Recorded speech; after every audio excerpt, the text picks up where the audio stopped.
بصورة قاف في القرآن.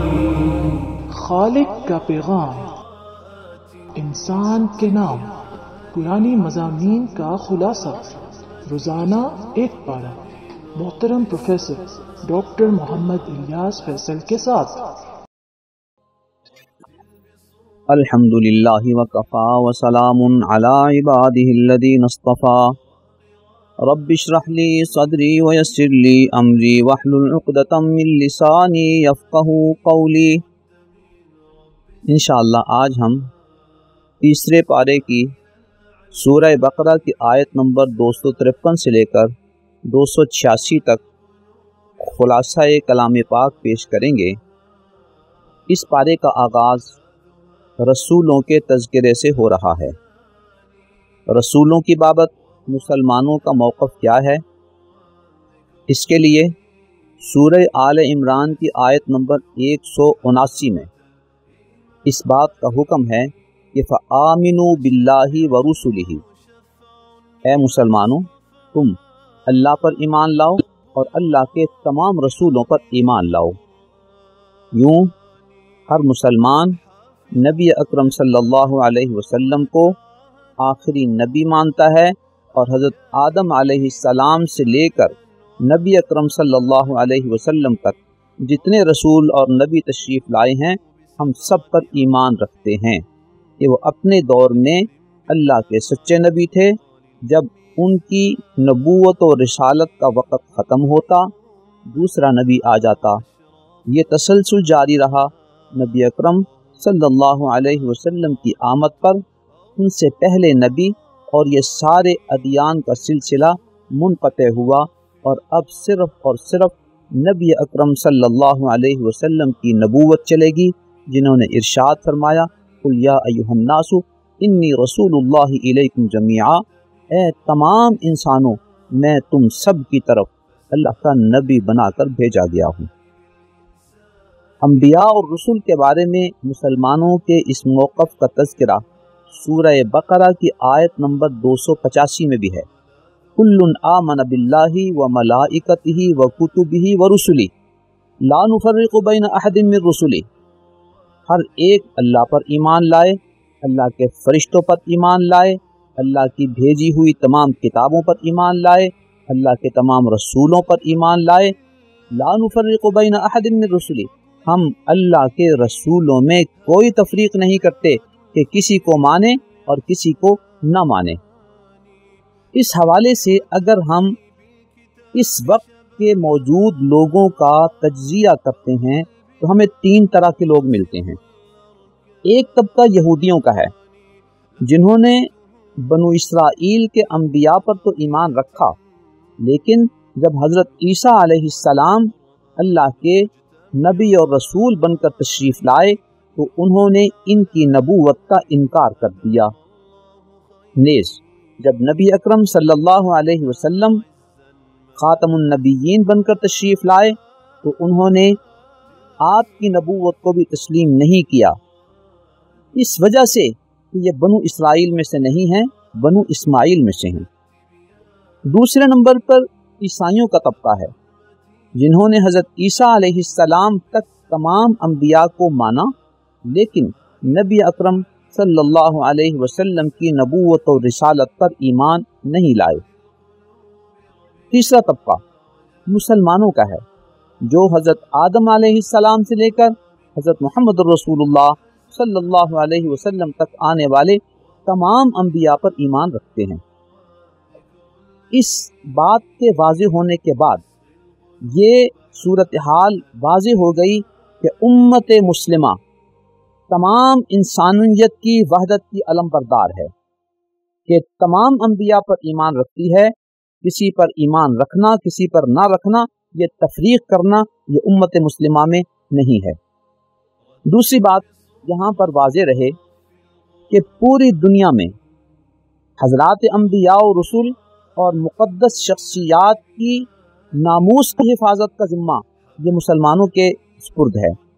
جہاں کہیں کسی نبی اور رسول کے خلاف کوئی خاکے بنتے ہیں، کوئی گستاخی ہوتی ہے تو مسلمان میدان میں آتے ہیں، چاہے وہ